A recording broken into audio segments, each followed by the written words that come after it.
Entre l'Atlantique, d'où veillent ces génies, et la terre ferme où prient ces érudits, Dakar, Djal Diop Samba Mar.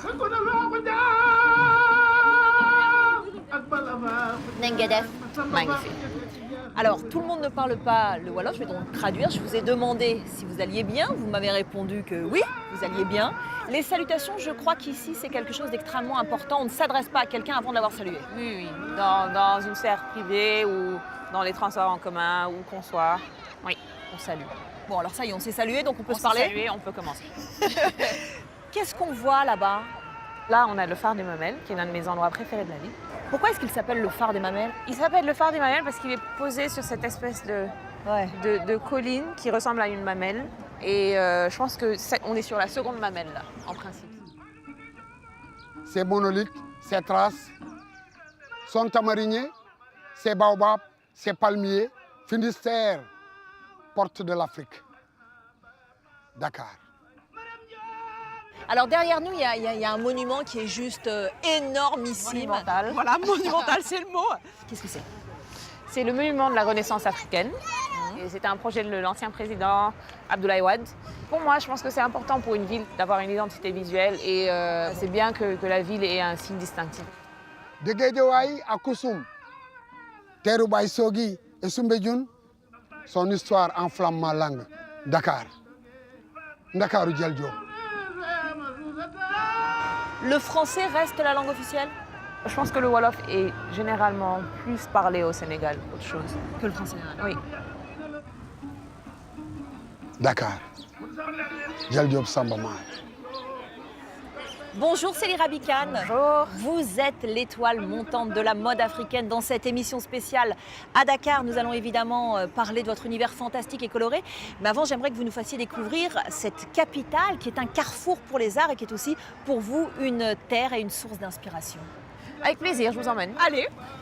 Dynamique, bruyante, anarchique, Dakar séduit autant qu'elle déroute.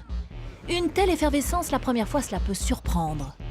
Mais il faut se laisser gagner par la ville, l'aborder à pied, car dans la capitale sénégalaise, le spectacle est avant tout dans la rue. Célie, on vient de quitter l'effervescence du centre-ville pour nous rendre ici dans ce quartier de Ouakam. Le QG du collectif de Petite Pierre était ici. D'accord. C'est le collectif qui m'a permis de rencontrer tout ce Dakar alternatif qui me ressemblait assez mais dont je ne savais rien.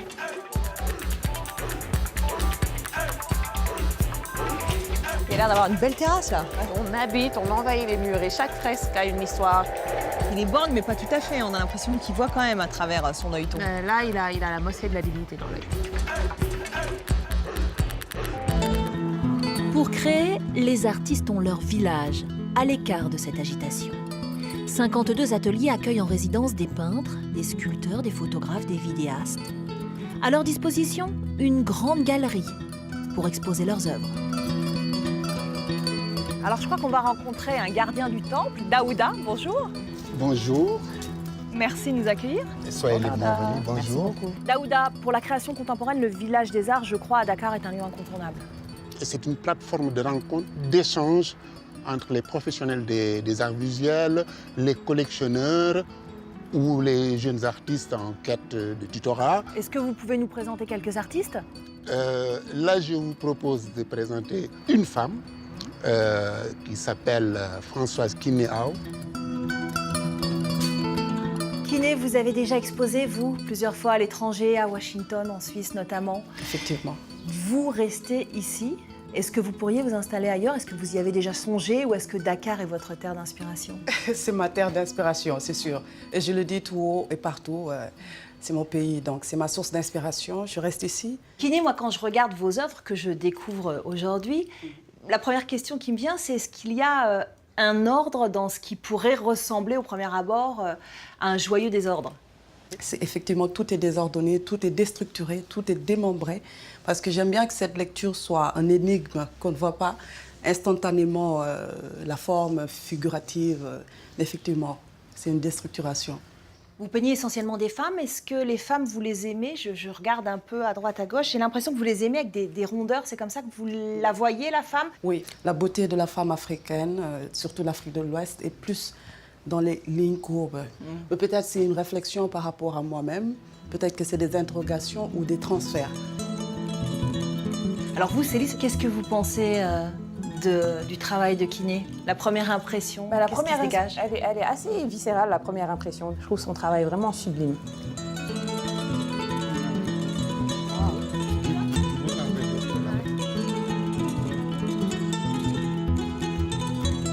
Bonjour Djibril. Bonjour madame.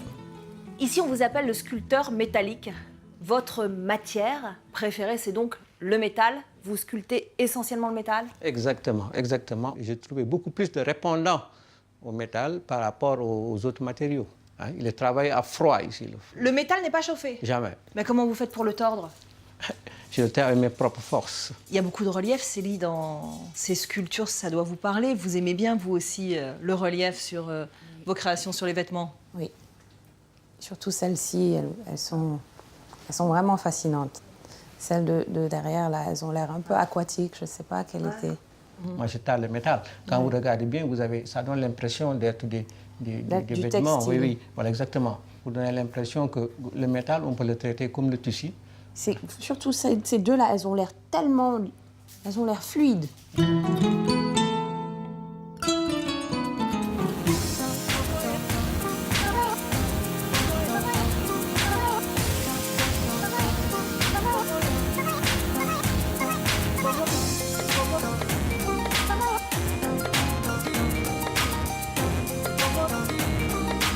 Célie, la mode, c'est une passion depuis toujours, mais avant d'en faire votre métier, vous êtes posé une question qui était pour vous essentielle. Est-ce que mes dessins, les dessins de vêtements, sont pertinents? La pertinence du message dans le stylisme, c'est quelque chose d'important? Je pense que la première collection, elle était assez instinctive et très naïve parce que j'ai pris j'ai fait des raccourcis incroyables. Des croquis, je suis passée directement à la production sans intermédiaire ni rien.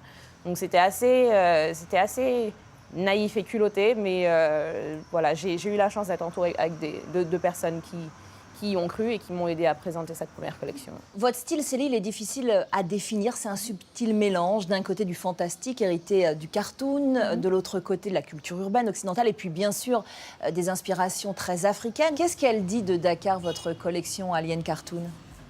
Alien Cartoon, c'est une interrogation, c'est une projection de Dakar dans le futur. Qu'est-ce que Dakar deviendrait dans un futur lointain tout de même, parce que 200 ans c'est quelque chose. C'était assez ambitieux d'ailleurs, 200 ans.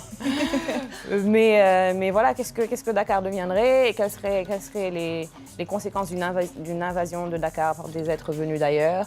Comment est-ce que les gens interagiraient? Comment est-ce que la musique se ferait? Les vestiaires masculins et féminins, qu'est-ce qu'ils deviendraient? C'était une expérience assez fédératrice. On a fait de la musique, des sculptures sont intervenues, d'autres créateurs également ont créé les costumes des figurants d'Alien Cartoon parce qu'on voulait vraiment que ce soit une expérience complètement immersive. Donc voilà, Dakar est absolument partout. Quel est votre rapport au tissu? Est-ce que c'est un simple support créatif ou est-ce qu'il a une charge symbolique? Je pense notamment au wax. Est-ce que vous aviez à cœur de le détourner?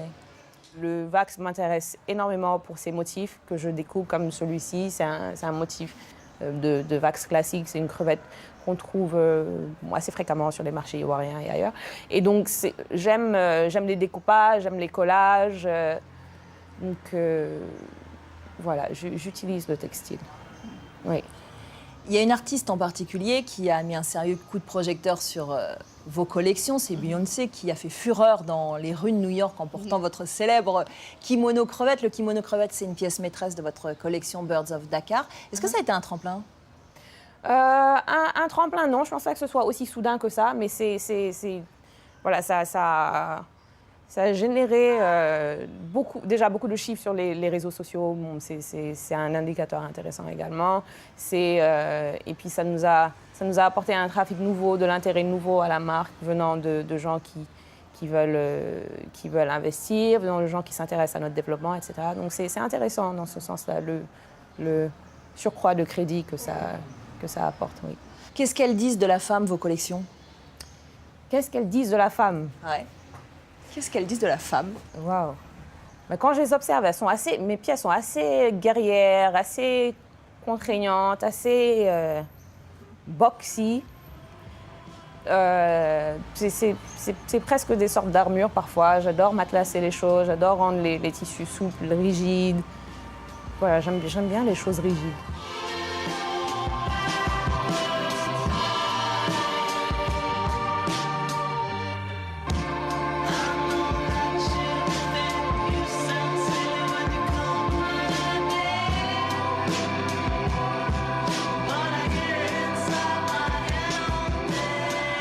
Alors vous êtes curieuse de nature, je sais que depuis toujours vous multipliez les incursions hors mode, vous aimez travailler avec des artistes d'horizons différents, de disciplines différentes. Quelles sont les collaborations qui vous ont peut-être le plus marqué? L'une des plus récentes, c'est celle avec un écrivain de science-fiction qui s'appelle Jonathan Doche, qui est ghanéen, qui a écrit une histoire absolument magnifique pour un projet qui s'appelle Elsewhen, qu'on a présenté à la dernière biennale, à laquelle j'avais invité 12 artistes de 6 pays d'Afrique différents pour interpréter cette histoire d'Elsewhen selon leur discipline et selon leur vision de l'Afrique dans un futur très, très, très lointain. Et le cinéma, c'est aussi l'une de vos passions? Oui. En 2015, je suis allée en Afrique du Sud pour un workshop en réalité virtuelle, pour un projet qui s'appelle VR Africa. Et le film que j'ai créé s'appelle The Other Dakar. C'est une balade dans le Dakar mystique. C'est une petite fille qui reçoit un courrier qui lui permet de pénétrer le monde imaginaire de Dakar. Et à chaque station, elle y rencontre la figure d'un conte ou d'une légende urbaine dakaroise.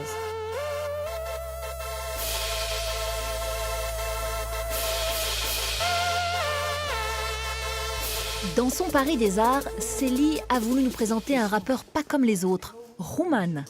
Il a créé un phénomène inédit jusqu'alors, le journal télévisé rappé. Rencontre avec un musicien pas comme les autres. Mais il y a des nouvelles pour vous. Bienvenue, installez-vous, on a des nouvelles pour vous.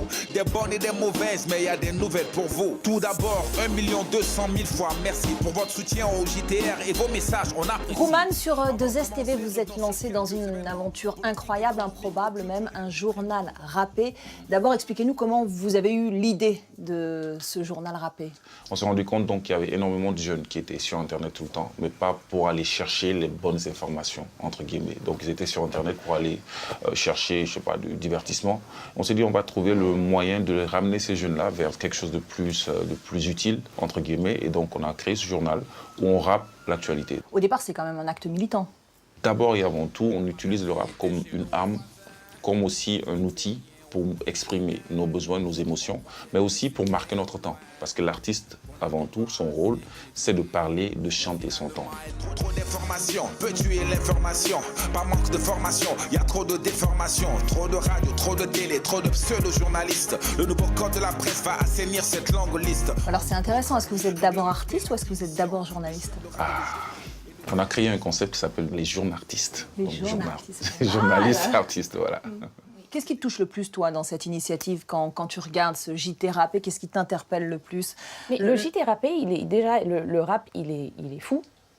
Et puis Rouman et Keyti, ce sont nos grands frères. Ils font partie des fondateurs du hip-hop du pays. Ce sont des icônes. Et c'est quelque chose c'est symbolique, c'est important pour les jeunes générations de voir ces icônes-là parvenir à juste passer le temps avec une telle légèreté. Vous dénoncez aussi un certain nombre de problèmes inhérents à la société dakaroise, sénégalaise. Je pense notamment à l'excision. On a des sujets qui sont des sujets très tabous, très sensibles. Et on se dit qu'il faut qu'on en parle. Il y a plein de sujets au Sénégal, en Afrique généralement. En tout cas, dans la société sénégalaise, il y a des sujets qui sont encore très, très tabous. L'excision en fait partie. Et il se trouve justement que pour l'instant, on en parle. Mais il faut qu'il y ait beaucoup de campagnes de communication. Il faut qu'on reparte dans les villages pour que le message puisse arriver justement aux populations. Pratique séculaire, dans certaines régions, elle est toujours populaire. Barbare et sanguinaire, les mutilations génitales nous ramènent en arrière. Parce que les coutumes, on la dent dure. Dure comme ces images de petites filles qu'on torture.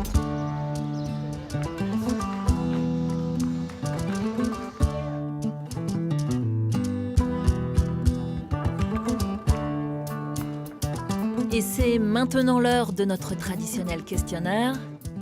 À Dakar, évidemment, on vous emmène au bord de mer.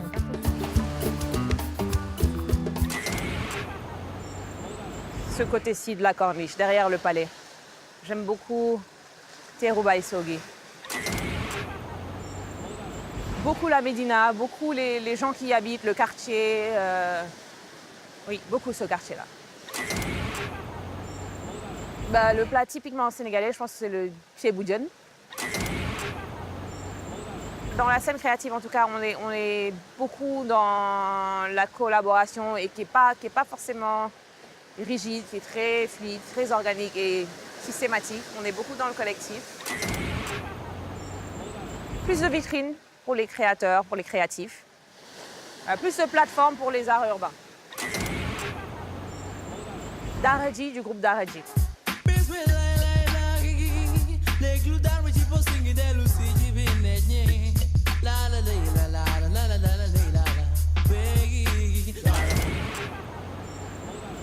Assez rentre dedans, un peu culottée. La Dakaroise, elle est quand même puissante, la Dakaroise. Elle est très maligne, la Dakaroise, et elle est élégante. Créative. Merci Célie. Merci beaucoup. Pour ce Dakar des arts exceptionnels. Merci. Vous pouvez bien sûr retrouver cette émission sur notre site internet france24.com. Et puis vous le savez maintenant, vous pouvez également nous suivre sur les réseaux sociaux. Je vous dis à très vite. Salut.